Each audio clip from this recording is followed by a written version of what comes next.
Et allez l'OM. Salut les amis, j'espère que vous allez tous très bien. Regardez le message pour Dugarry. Dugarry, il ferait mieux de fermer sa grande gueule. Voilà, je rajoute le grande de la part de Christian. Comment ça va? J'espère que vous avez passé une belle journée. Donc on va parler de quoi? Vous l'avez vu dans le titre. Chantier en défense ou défense en chantier. Je m'en fous dans quel ordre on le met. C'est pas grave, vous avez qu'à aérer votre cerveau. Il faut comprendre un petit peu ce que je dis. Voilà. On va parler de la défense, des rumeurs qui tournent autour de la défense dans le mercato. Alors les rumeurs pour l'instant c'est peu concret. Le mercato commence comme je vous l'ai dit officiellement le 1er juin. Là pour l'instant on commence avec les premières rumeurs. Voilà, ça commence, on est à 1 mois et demi du début. Voilà, ça va s'intensifier, plus ça avance, les semaines qui avancent, les jours qui avancent. Et je vais vous relayer tout ça. Donc on y va tout de suite, on va parler aussi d'actualité pour commencer. Tout d'abord, quoi? Les likes, les dislikes et tout le bordel, tout le référencement que vous donnez aux autres là, hein, les aubergines que vous faites. Donc désolé pour les aubergines, mais ça me revient tout seul à chaque fois. Je sais pas ce que j'ai, mais il faut que je me fasse un petit gratin. Allez, on y va tout de suite sur quoi? Allez, on y va. L'actualité. Allez, l'actualité pour commencer. Bon anniversaire à Goldorak. Diki, c'est quoi? C'est qui? C'est qu'est-ce? C'est Teiteiwo, 40 ans et toutes ses dents. Teiteiwo qui a marqué ce fameux but contre Rennes. On en a parlé en live tout à l'heure. Un but chronométré apparemment vers les 120 km/h, si je ne me trompe pas, pour ceux qui se souviennent. Il avait marqué aussi d'autres buts, comme celui face à Porto. Voilà, c'est celui qui me revient aussi en tête en Ligue des Champions, si je ne me trompe pas. On avait perdu 2-1 là-bas. Et si vous avez d'autres souvenirs de Teiteiwo, n'hésitez pas dans les commentaires, c'est fait pour ça. Donc Teiteiwo, bon anniversaire à toi. Et si tu es là, abonne-toi, like, partage. Et voilà, si tu veux venir, il n'y a pas de souci. T'interview quand tu veux. Donc c'est une personne que j'ai appréciée moi, c'est pour ça que je l'ai mis en avant. 40 ans et toutes ses dents pour Teiteiwo. Un autre personnage qui est passé il n'y a pas si longtemps que ça à l'OM, que Majid adore, qui a son poster chez lui. Et c'est lui, c'est qui, c'est quoi, c'est quel? C'est Igor Tudor qui a aujourd'hui 47 ans. Avec cette photomontage dégueulasse de la part de Massilia, mais c'est plutôt marrant. Joyeux anniversaire à Igor Tudor qui fête ses 47 ans. Pardon. Quel souvenir garderez-vous, ou gardez-vous plutôt, du technicien croate? Et je vous le demande dans les commentaires, quel souvenir vous gardez de Monsieur Tudor? Voilà, rigide, voilà, plutôt militaire, son tête-à-tête avec Gerson, voilà, qui aimait bien le Majid, ou alors plutôt de l'eau dans son vin. Moi, comme j'aime bien dire, c'est plutôt ça, ou les sushis d'Ajaccio. Allez, quel souvenir gardez-vous d'Igor Tudor? Ou peut-être le match contre Paris en Coupe de France, ou le Annecy, voilà, le côté bon ou le côté mauvais. Allez, on enchaîne, trêve de bavardage, on s'en fout des anniversaires et on passe next avec ce qui nous intéresse avant tout, c'est quoi? C'est la lutte au podium ou la lutte aux places européennes. Nous avons la 2e jusqu'à la 7e place, les Niçoises et les Monégasques qui sont 2e et 7e respectivement avec 53 points et 22 de différence de but. Les Monégasques sont devant nous pour 1 point d'avance. Derrière nous, il y a les Lyonnaises qui sont avec 51 points à 1 point derrière nous et 18 de différence de but, un peu à l'avantage des Lyonnaises, mais donc ils sont derrière toujours. Voilà. Après il y a Lille, après il y a Strasbourg. Regardez leur calendrier, n'hésitez pas à me faire comme d'habitude votre pronostic d'ici la fin de saison. On va passer next directement sur l'actu et les réactions un petit peu sur la situation actuelle au club qui est difficile. Voilà, on a des résultats qui laissent à désirer, plus que laissent à désirer. On est dans des résultats catastrophiques, 5 défaites lors des 7 derniers matchs. Ce n'est pas digne du rang de l'Olympique de Marseille, que ce soit contre Paris ou Pim Pam Poum. On ne doit pas perdre autant de matchs. Et surtout, ce que montrent sur le terrain les joueurs, et même le coach sur le banc de touche, je suis d'accord. De Zerbi aussi a sa part de responsabilité. Donc on enchaîne et justement, on a un autre personnage qui a critiqué, c'est la direction. Il y a M. Benassia qui est là depuis longtemps, mais depuis pas longtemps, pardon. Mais il y a l'autre qui est depuis longtemps, c'est plutôt Longoria. Et Dimeco nous en parle. Il s'interroge sur le rôle du président Longoria. Et on va voir sa réaction du côté de son émission préférée, le Moscato Show. Voilà, du côté des RMC Sport, qui sont là à faire un petit peu de buzz en ce moment sur le dos de l'OM qui ne fonctionne pas. Donc quand ça fonctionne pas, comme je vous l'ai dit, c'est toujours pareil. Putaclic, putabuzz. Donc on fait beaucoup de contenu. Voilà, peu importe. Si c'est négatif ou positif, mais quand c'est négatif, ça marche mieux. On aime le drama. On aime le drama. Le costume du président nous dit Monsieur Eric Dimeco, n'est-il pas trop grand pour Longoria? Je m'explique. C'est un recruteur au départ qui est devenu directeur sportif, qui connaît très bien le football, qui connaît très bien les joueurs, qui aime ça en plus, même dans son rôle de président. On sent qu'il aime faire des coups. Il a plein d'idées, ça on ne peut pas lui enlever, qu'il a attiré des joueurs comme Alexis Sanchez. C'était un pari risqué qui a été gagnant cette année-là. Longoria est un directeur sportif amélioré, ils appuient bien là-dessus. En tout cas, un super recruteur qui maîtrise le marché, qui a des contacts entre faire ce métier-là et devenir président, c'est toute une autre chose. Je suis en train de me demander si être président, ça lui plaît vraiment. Pour ce qui est du recrutement, c'est bon. Il aide Mehdi Benassia. Sans Coupe d'Europe, ils ont réussi des coups presque miraculeux. Mais après, il y a un autre rôle dans la fonction de président. C'est la représentation du club. Après le match à Auxerre, il aurait dû dire « Non les gars, là on va dans le mauvais sens ». Plutôt que de péter un câble sur l'arbitrage, je me demande si le costume n'est pas trop large pour lui. Donc ce qui veut dire, c'est que il sent que Longoria perd un peu les pédales quand il a fait son tout corrupt. Est-ce qu'il a vraiment les épaules pour être dirigeant et président de l'OM? J'en avais parlé quand il est devenu président. Au début, voilà, j'attends pas moi quand ça se passe mal pour le dire. J'attends pas pour faire du buzz. J'avais dit au début, pour ma part, moi, au côté de directeur sportif, il était plutôt amené à être bon, très bon même. Maintenant, en tant que président, j'attendais de voir dans la durée s'il tapait du poing sur la table quand il fallait sévèrement ou justement pour apaiser les choses comme il a fait hier avec son message, le communiqué qu'il a fait. Maintenant, il a délégué les choses. Donc je vais te dire, il a les épaules, mais il faut attendre un petit peu dans le temps pour voir le résultat. Voilà, c'est le résultat qui comptera pour voir un petit peu s'il a vraiment les épaules. Ce qu'il a fait lors de ce match-là contre Auxerre, ça peut arriver, c'est humain. Voilà, il est passionné plus qu'un autre président, mais ça peut arriver. Ça peut arriver, il y a beaucoup de tensions, il y a beaucoup de résultats à avoir du côté de l'OM, les ambitions sont élevées, voilà, on doit absolument se qualifier en Ligue des Champions. Pour l'instant, on est en train de passer, pas à la trappe, mais presque. Donc il voit un petit peu les choses s'échapper, il voit que l'arbitrage est un peu frauduleux, ça on va le dire depuis le début de saison, et ça l'a énervé à un point où il n'a pas pu se retenir. Voilà, donc pour ce côté-là de les épaules pas trop larges pour lui, enfin c'est pas trop large pour lui le costume, je dirais que c'est avec le temps qu'on verra. C'est un peu comme Roberto De Zerbi, c'est un peu la même chose. Maintenant, pour Longoria, le temps, il l'a eu par le passé. Voilà, donc j'ai envie de le juger aussi sur le temps, mais à la fin de la saison. Alors toi, tu vas fermer ta gueule. C'est un appel. Donc, cette fin de saison, je le jugerai quand même. Plus qu'un De Zerbi, plus qu'un Benassia. Donc, on verra bien cette fin de saison comment ça se déroulera. On peut terminer absolument dans les places qu'on vise, c'est-à-dire les champions. Et à ce moment-là, peut-être que finalement, les épaules, il les a. Donc, là, c'est un petit peu trop négatif. Et quand on parle de négatif, quand on parle de l'OM, comme je vous l'ai dit, RMC Sport, l'équipe, tous ces médias-là. Et après, il y en a beaucoup qui retransmettent ça. Moi, je ne les retransmets pas au total, mais j'en parle comme ça, vite fait, bien fait. Et je leur mets des fois une petite dose comme à Dugashi, Dugarry. Voilà, Dugarry qui allume les joueurs de l'OM. Il nous dit qu'ils ont tous les pieds tordus. Rendez le salaire, rendez l'oseille, allez vous acheter des pieds. Ils ne savent pas faire un contrôle. Donc, je ne sais pas ce qu'il a comme haine. Est-ce que c'est Papy Grincheux ou autre chose? Je ne sais pas, mais qu'est-ce qu'il a comme haine anti-OM? Oh, Christophe, tu es passé par l'OM, tu as été payé toi aussi. Tu l'as rendu l'argent quand tu as été dégueulasse sur le terrain? Je ne crois pas. Et encore pire, on s'en souvient, la finale de Coupe du Monde. Je te montre juste un passage pour te rappeler un petit peu des souvenirs. Qu'est-ce que c'est cette occasion-là que tu nous avais loupé? T'en souviens de ça? Et tu parles de pieds tordus? Alors, tu avais peut-être de la qualité, mais on sait très bien pourquoi tu es en équipe de France. On sait très bien pourquoi tu as eu cette carrière-là. Voilà, donc ne parle pas comme ça quand tu parles que de l'OM en négatif. Parle aussi de ton club de cœur qui est Bordeaux. Voilà, va prendre ta bouteille de vin, va parler de ton club de merde avec l'autre là, Lopez et tout team. Voilà, va parler de ton club de national. Commence pas à parler des choses de sérieux, des grands. Voilà, donc pour RMC Sport, en général, on tape du poing un petit peu sur la table concernant l'OM quand ça va mal, mais quand ça va bien, ben, finalement, ben, il n'y a pas grand-chose à dire. Voilà. Vous faites un petit peu le scénario qui vous plaît. Allez, j'enchaîne derrière avec deux bonnes paroles cette fois. Cette fois, c'est du côté d'RMC Sport, mais cette fois, c'est des bonnes paroles qui protègent qui? Qui protègent Pablo Longoria. Même s'il est un peu négatif parce qu'il tape sur les joueurs. Un président ne se juge pas que par les résultats sur les résultats. Je pense qu'en 4 ans, tout ce qu'il a fait, c'est énorme. Bon, énorme, c'est un peu abusé. Il faut rester les pieds sur terre. Marseille est à sa place maintenant. Moi, je condamne plus les joueurs et l'entraîneur. C'est la responsabilité de l'entraîneur. Ils doivent se qualifier pour la Ligue des Champions. Après, on peut dire aussi, pour aller dans l'encontre de l'avis de Evra, c'est qui a choisi les joueurs et c'est qui a choisi l'entraîneur? C'est au-dessus, c'est les dirigeants. C'est Pablo Longoria et Mehdi Benassia. Donc on peut mettre ça dans le négatif aussi côté Longoria. Donc ça, c'est une bonne chose de protéger Longoria, mais il y a toujours un petit côté négatif.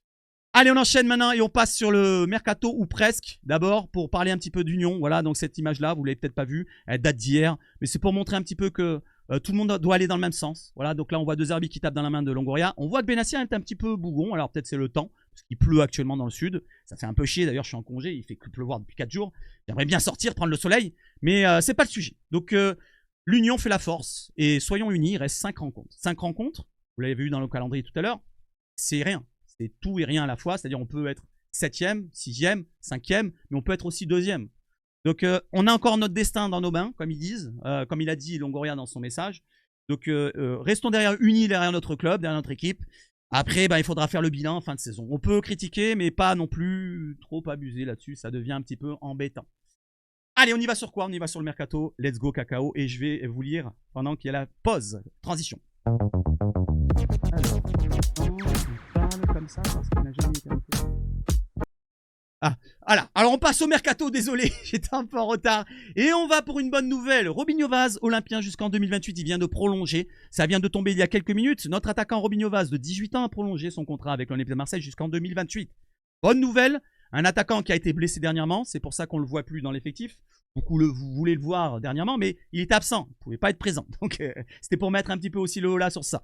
Arrivé à l'Olympique de Marseille en juillet 2024, en provenance du FC Sochaux-Montbéliard, l'attaquant Robinho Vaz a prolongé son contrat jusqu'en 2028. Cette saison, Robinho Vaz est entré en jeu à 3 reprises avec l'équipe professionnelle à Strasbourg. Non, c'est face à Strasbourg, je crois. Hein. Et à Nice en Ligue 1. Donc c'est face à Strasbourg au Vélodrome où il obtient un penalty. Voilà. Face à Nice, c'était à Nice, oui. Et face à Lille en Coupe de France, comme il a marqué là, où il n'obtient pas de penalty, mais on voit qu'il a de l'envie. On voit qu'il a des qualités, que ce soit de vitesse, dans la profondeur. Il fait des appels en profondeur, ce qu'on ne voit pas par exemple d'un Mopé. Il est capable de mettre dans le jeu aérien des têtes. Il est capable d'aller au duel, au contact. Donc c'est un joueur qui est intéressant. Il n'a que 18 ans. Voilà, 1m85, un bon gabarit. Et pourquoi pas une belle efficacité devant les buts en National 3 pour l'instant. On verra à l'avenir, il a que 18 ans. On verra l'année prochaine s'il a du temps de jeu, je l'espère pour lui. Et s'il n'a pas de temps de jeu, ben il faudra faire ce qu'il faut, c'est-à-dire quoi? Le prêter ou voir, oui, le prêter. Et oui, ça serait une bonne solution, pourquoi pas? Si on lui donne pas de temps de jeu, il faut prêter les jeunes au bout d'un moment.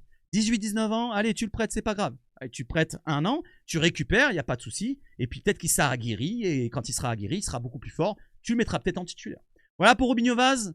On espère pourquoi pas voir un gros attaquant. Et en parlant d'attaquant, Seb, t'as mangé? J'ai mangé des frites. Allez, j'enchaîne avec Monsieur Luis Enrique, dit Luis Merdique dans le passé. Arsenal et Aston Villa seraient entrés dans la danse pour s'attacher les services de Luis Enrique. On a entendu hier l'Inter qui était intéressé pour 29 millions. On a entendu dernièrement avec le Bayern Munich qui était intéressé aussi, qui n'avait pas peur de mettre 30 à 35 millions. Il y a d'autres clubs comme l'Aston Villa, comme Arsenal, donc des gros clubs. Des gros clubs, des gros clubs. Aston Villa, je vous le répète, ils étaient face à Paris hier, ils ont perdu, mais ils ont gagné le match quand même. Ils n'étaient pas loin de qualifier. Arsenal, ils jouent ce soir contre Real en Ligue des Champions, je parle. Le Bayern, c'est un club de Ligue des Champions. L'Inter, c'est un club de Champions League aussi. Donc, c'est des gros clubs qui s'intéressent à Luis Enrique parce qu'ils sentent le potentiel. Et comme je vous l'ai dit, moi, bien sûr, il a du potentiel, Luis Enrique. Maintenant, c'est à l'envie que ça se jouera. S'il n'a pas envie de rester à l'OM, il faut s'en séparer, simplement. Tu vas pas garder un joueur de force. Il va te faire quoi? Il va rester bougon, il va être nul à chaque fois quand il sera avec l'OM jusqu'à la fin de son contrat et il partira libre. On va rejouer un petit peu le même scénario des autres joueurs avant. Non, autant le laisser partir. Voilà, 29 millions, c'est une bonne somme. Voilà, on aurait pu récupérer plus, voilà, mais malheureusement, ben, s'il fait l'effort jusqu'à la fin de saison, peut-être qu'on aura plus. Si on se qualifie en Ligue des Champions, qu'on est deuxième, peut-être qu'on aura plus. Et oui, c'est maintenant que ça fonctionnera. Voilà, c'est cet été qu'il faudra le vendre peut-être plus cher. Il faudra attendre à ce moment-là. Et pour l'instant, vu ce qu'il nous montre, on est plus à terminer 4-5e plutôt que 2-3e. Voilà. Donc, Luis Enrique, c'est de ton côté que ça se joue. Si tu veux partir, eh ben, fais le travail et après tu diras je veux partir cet été. Ok? Voilà, fais le travail jusqu'au bout. T'es payé pour. Voilà, comme il a dit du gâchis, tu n'as pas les pieds tordus, je vais pas dire ça, mais attention au salaire, sinon tu vas le rendre. Allez, j'enchaîne avec Roberto De Zerbi qui a réclamé, cette fois on va sur le gros dossier, c'est le chantier de la défense. A réclamé cet hiver un autre défenseur central. On en parlait, j'en parlais, tout le monde en parlait. Vous en parlez, Majid en parlait chez lui tout seul, en se regardant dans le miroir. Putain, il nous faut un défenseur, il nous faut un défenseur. Il est arrivé sur le chat tout à l'heure, sur le live, il dit putain, la défense de merde qu'on a éclaté au sol, et je suis d'accord avec lui. Et ça, on l'a vu depuis le début de saison. Avec Brassier qui ne convenait pas, avec des joueurs qui étaient écartés comme Mbemba, avec Meïté qui a été écarté pour moi, parce que finalement, il n'a pas eu sa chance. On avait quoi comme choix? Voilà, à part Cornelius, à part Balerdi, à part Brassier qui était dégueulasse, on avait quoi comme choix? On n'avait pas énormément de choix. Maintenant, Brassier est parti. Il a été remplacé par qui? Il est où? Il n'y a pas de remplaçant. Le seul remplaçant qui est venu, c'est celui de Meïté, voilà, qui ne jouait pas en plus. C'est Luis Felipe Ramos, qui lui aussi, bah... mais il est où? On le sait pas. Donc je continue à réclamer il a réclamé un défenseur central. Les dirigeants ont tenté de le satisfaire, mais n'ont pas trouvé le profil idéal en raison de leur budget serré. Mais pour le budget serré, si tu avais vraiment le budget serré, bah, pourquoi avoir fait l'opportunité, comment il s'appelle? Benasser, j'ai oublié le nom. Tu aurais fait une opportunité et plutôt une autre en défense.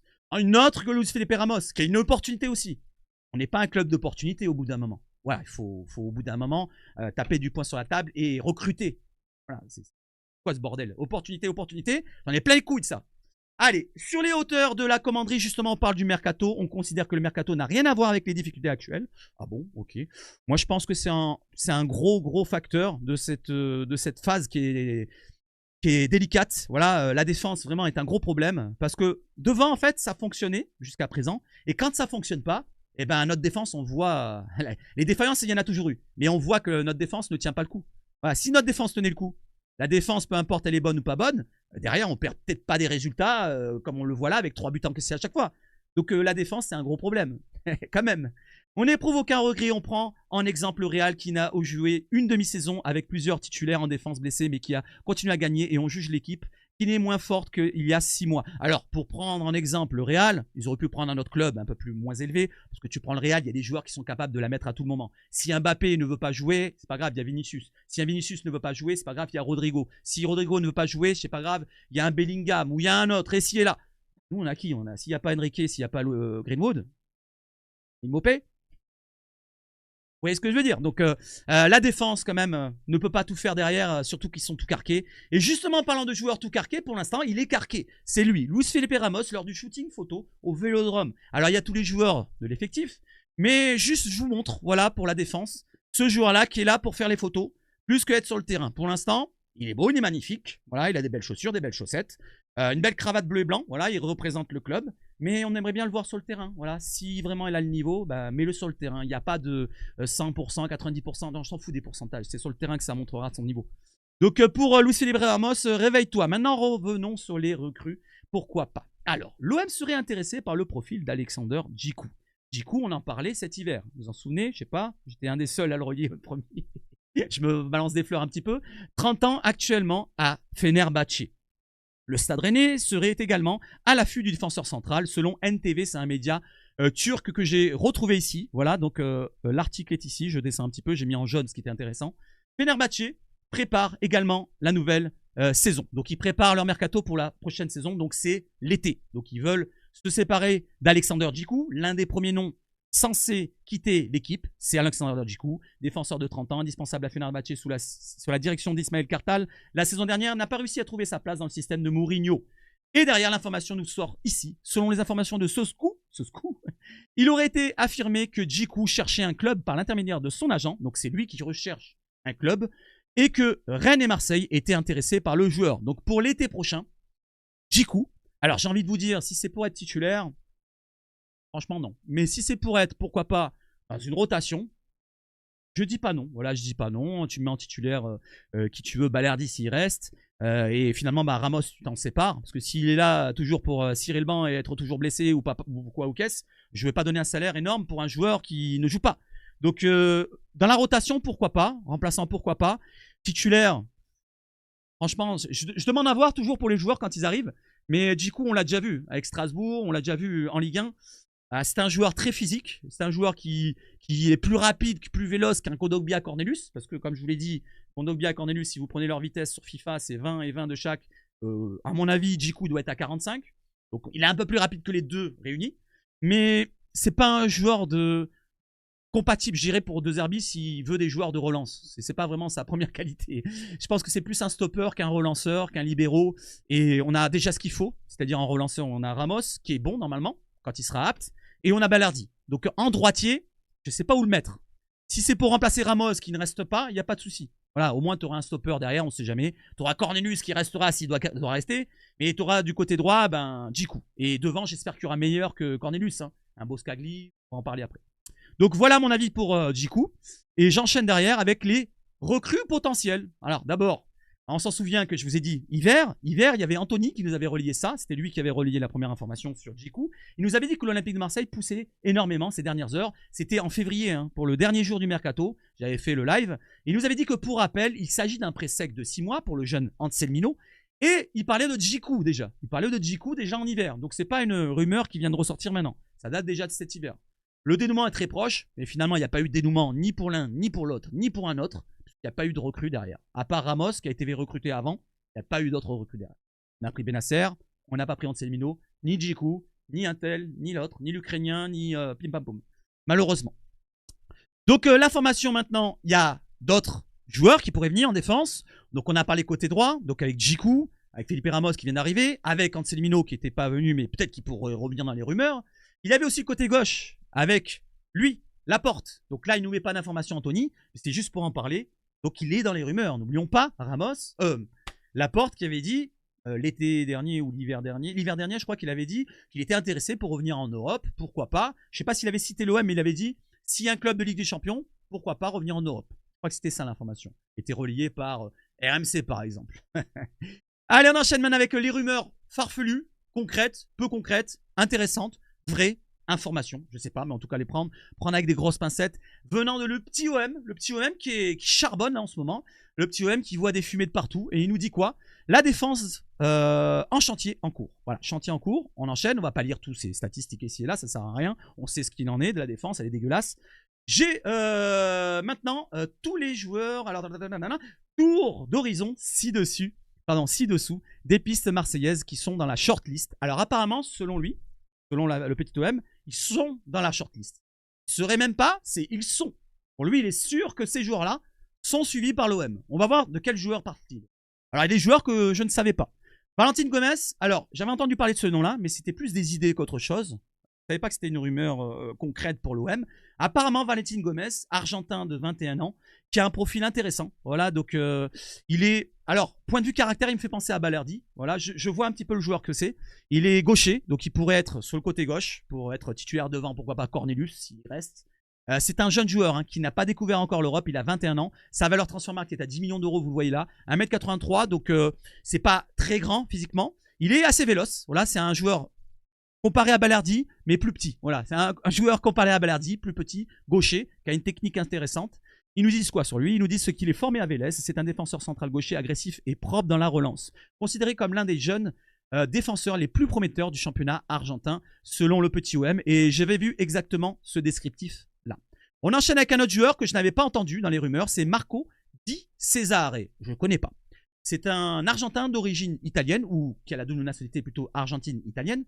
Très bien pour l'extra-communautaire, pardon. Il a 23 ans, 8 millions de valeur transfermarkt, 1m86, un gabarit plus grand. Il joue au Racing, formé à Argentinas Junior, transféré au Racing en 2024, polyvalent. Il peut évoluer en défense centrale ou en milieu. Solide dans les duels, il a contribué sacre en Copa Sudamericana 2024. Je ne connais pas le joueur, je ne peux pas vous en parler plus que ça. Ça a l'air d'être un joueur un peu plus costaud physiquement, peut-être moins à l'aise techniquement à la relance qu'un, comme on vient de citer avant, Valentine Gomez. Donc, à voir si c'est pas en remplacement, pourquoi pas, de Cornelius. Alors, je dis ça, mais pour l'instant, c'est des rumeurs peu concrètes. J'enchaîne derrière avec un autre joueur, Matt Smet. Alors, je ne l'avais pas vu non plus dans les rumeurs. Apparemment, il est dans la shortlist de l'OM, selon le petit OM. 21 ans, très jeune aussi. 13 millions de valeur transfermarkt, c'est quand même assez conséquent. 1m84, donc un beau bébé. Défenseur central droitier, formé à Saint-Tronde.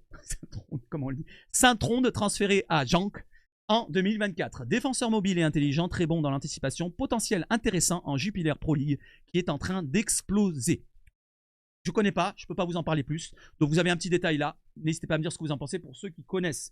J'enchaîne. Jérémy Jacquet, là on le connaît un peu plus, il joue avec Rennes. C'est très jeune, il vient d'émerger, mais il est quand même avec du potentiel, on le sent bien costaud. Déjà, il fait 1m90 pour 19 ans, 5 millions de valeur transfermarkt du côté de Rennes. Défenseur central droitier formé à Rennes, prêté à Clermont. Il est revenu au SRFC, donc le Sporting Rennais, non, Stade Rennais Football Club, en janvier 2025. International U21, il est reconnu pour sa solidité défensive, plus sa qualité de relance. Très gros potentiel, donc à suivre ça de très près. Vous avez le descriptif ici, donc très gros potentiel, bonne relance, bien physiquement. Voilà, il fait déjà 1m90, c'est un beau bébé. Donc pourquoi pas, même si c'est Rennes, c'est potentiellement un concurrent, ça peut être très cher, ça peut monter, là il est à 5 millions, ça peut monter plus haut. Voilà, 19 ans, et Rennes vend très bien. Giancarlo Simic, il joue à Anderlecht, 19 ans, 7 millions de valeur transfermarkt. Il est... Alors, c'est quoi cette nationalité? Serbe? Tu es serbe ou tu es croate? Drapeau serbe. Serbie et allemand. Voilà, donc il n'y a pas d'extra-communautaire, pardon. 7 millions de valeur transfermarkt, 1m86. Donc il est costaud, on le voit même à son biceps. très veineux, hein, un biceps très veineux, très saillant. Défenseur central droitier, formé à Stuttgart puis à l'AC Milan, transféré à Anderlecht en 2024. Un profil moderne, solide, propre, à l'aise dans la première relance, encore accessible avant explosion. Donc ça, c'est un profil intéressant, dans le sens où il est passé par l'AC Milan, donc très gros club, passé par Stuttgart en tant que formation. Donc c'est un joueur qui a connu déjà le très haut niveau dans les plus gros championnats. Là, il est transféré à Anderlecht en 2024, il joue à Anderlecht. C'est un joueur intéressant dans le profil, il est très physique, on le voit, hein, il est costaud quand même, hein, comme bébé, 1m86. Donc ça peut être intéressant pour, pourquoi pas, en concurrence avec Balerdi. Voilà, là, ça serait le remplaçant de Balerdi, puisqu'il est droitier. Et il est pas mal avant que on nous parle de solide, propre, à l'aise dans la première relance. Donc ça serait pas mal. Allez, on enchaîne, je ne connaissais pas. Wesley Fofana, vous connaissez tous son amour pour l'OM. Voilà, suivi de longue date, comme il dit, par l'OM. Il cumule malheureusement plus de 1000 jours de blessures sur les 4 dernières saisons. Ce qui a fortement refroidi les ardeurs du club sur ce dossier. Alors, je ne vais pas dire que c'est ça qui a refroidi les ardeurs du club, c'est surtout lui, son envie de venir à l'OM. Que lui, il a dit plusieurs fois, pour l'instant, j'essaie de m'imposer en Première Ligue, à Chelsea. Alors, je pense qu'il y a une part de salaire qui pose problème aussi. Je pense que c'est plutôt côté pognon que ça pose problème, plutôt que envie de l'OM de le recruter. Si on avait le pognon, je pense qu'il serait peut-être déjà venu. Donc, c'est un joueur qui fait 1m85, vous connaissez tous, qui est à 27 millions sur 30 marques. C'est un fort potentiel, vous le connaissez tous. Wesley Fofana, très gros joueur qui pourrait nous apporter un surplus de niveau technique, physique et même côté expérience, parce qu'il a que 24 ans, mais ça fait quand même beaucoup d'années qu'il joue en pro. J'enchaîne avec un autre joueur, c'est qui, c'est quoi, c'est qu'est-ce? On en a parlé tout à l'heure, Olivier Boscagli, qui pour moi serait un superbe coup sur le côté gauche de la défense. Voilà, il a 27 ans, il est français, franco plutôt monégasque, voilà, mais si c'est pas une nationalité pour moi, c'est plutôt un patelin. 23 millions d'euros de Transfermarkt, 1m81, c'est pas un grand gabarit, mais il est fort dans beaucoup de domaines. Alors on va lire ça, son descriptif. Défenseur gaucher en fin de contrat, voilà, c'est FDC.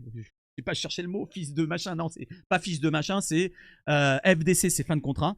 Capable d'évoluer en défense centrale ou latérale, formé à Nice. Il a rejoint le PSV en 2019, il est reconnu pour sa qualité de relance et sa lecture de jeu. Et c'est tout à fait ça. Et il est assez véloce, je trouve. Certains disent que non, mais je trouve qu'il est assez véloce, vu sa taille 1m81. Donc ça explique peut-être cela. Il a une expérience qui a été, donc depuis 2019, voilà, qui a été créée par le PSV Eindhoven, que ce soit en Eredivisie et même en Ligue des Champions, il a de nombreux matchs. Donc c'est un joueur qui a passé le cap déjà au du niveau. Et il a que 27 ans, il est en pleine force de l'âge et il est gratuit. Voilà, parce qu'il n'y a pas de transfert à faire dessus. Il y a une prime à la signature, bien sûr. Il y aura un salaire un peu plus conséquent qu'il a à Eindhoven, qui n'est pas énorme. Voilà, il est largement dans nos cordes. Donc c'est vraiment un superbe coup pour Boscagli, qui parle français, qui connaît la Ligue 1, il a été formé à Nice. Donc je ne dis pas non, je ne dis pas non. Ça c'est la piste la plus concrète pour moi, pour l'instant. Les autres c'est un peu farfelu. Valentine Gomez, je ne dis pas non pour être en concurrence, pourquoi pas avec Boscagli. On giclerait Cornelius, Kondogbia et toutes les merdes, j'allais dire, bon je l'ai dit. Voilà, et on garderait Boscagli et pourquoi pas Valentine Gomez en remplaçant. Comme ça on aurait un jeune et un expérimenté devant. J'enchaîne avec Aymeric Laporte, on en a parlé assez souvent, on en a parlé tout à l'heure il y a quelques minutes. Aymeric Laporte qui est à Al Nasser, 30 ans, voilà, qui n'est pas totalement terminé je pense, j'espère pour lui, parce que 30 ans c'est jeune. Espagnol, franco-espagnol ou hispano-franco, je sais pas comment on dit, bon bref. 20 millions de valeur Transfermarkt encore, 1m89, vous connaissez un petit peu le gabarit.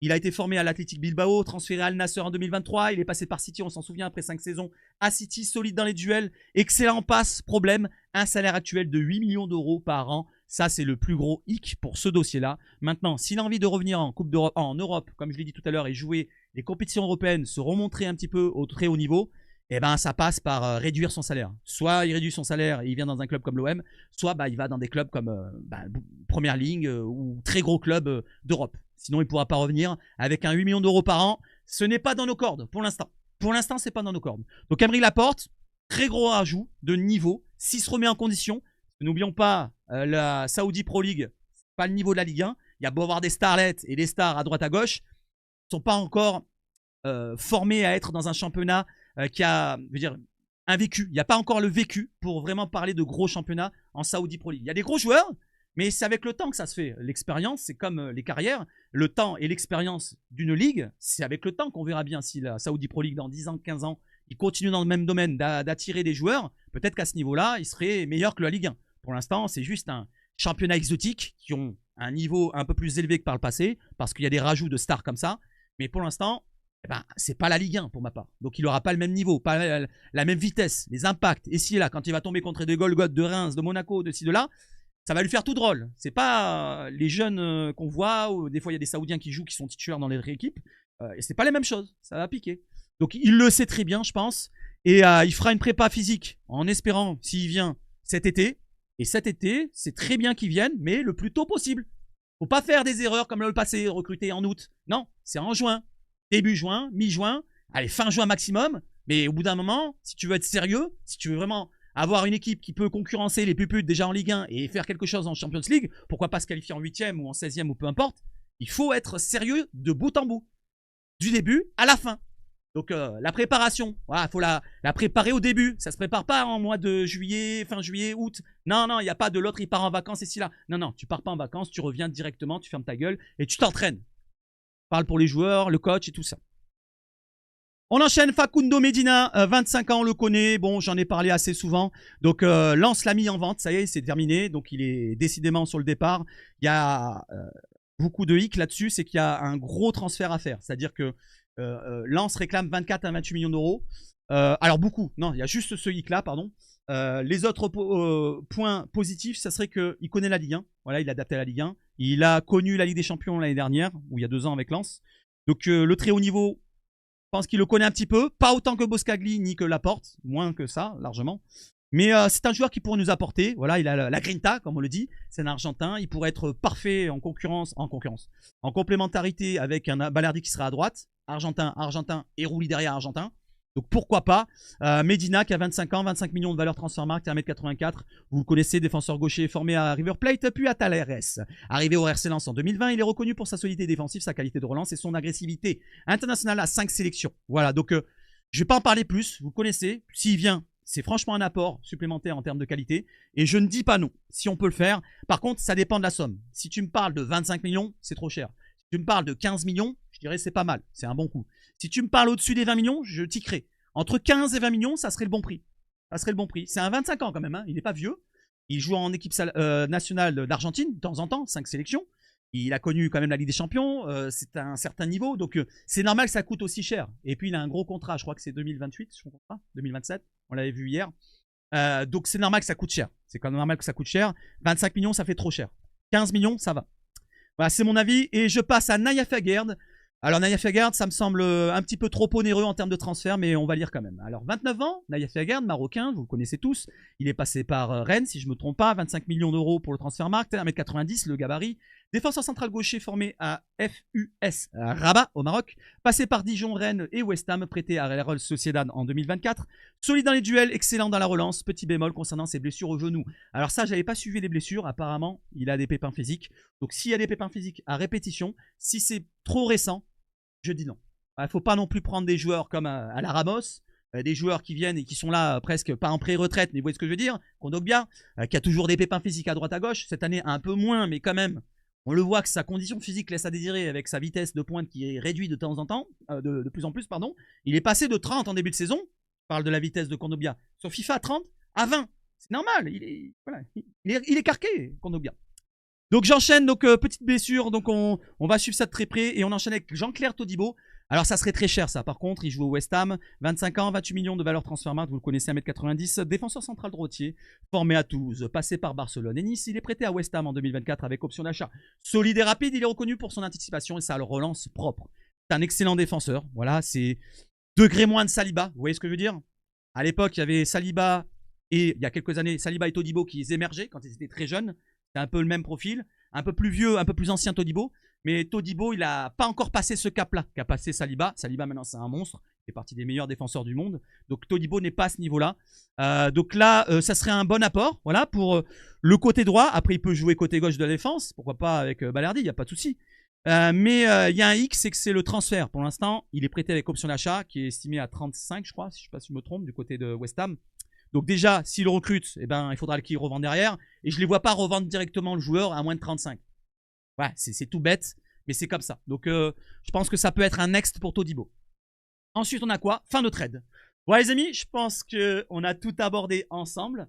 Voilà, il n'y a plus grand chose à dire. La défense, c'est les rumeurs peu farfelues. ou concrètes ou peu concrètes. On passe sur le gros écran, on enlève l'introduction de De Zerbi qui nous fait chier en ce moment. Ah, je le dis. Enrique, tu nous fais chier, Greenwood, tu nous fais chier, mais De Zerbi, tu nous fais chier. Ah, même Longoria nous fait chier. Même Maggi dans le chat, il me fait chier. Voilà les amis, je pense que la vidéo a été assez longue, 35 minutes. Je vous souhaite de passer une excellente soirée pour ceux qui regardent la vidéo ce soir et bonne journée pour demain et vive le foot chez Sabachout et surtout allez l'OM.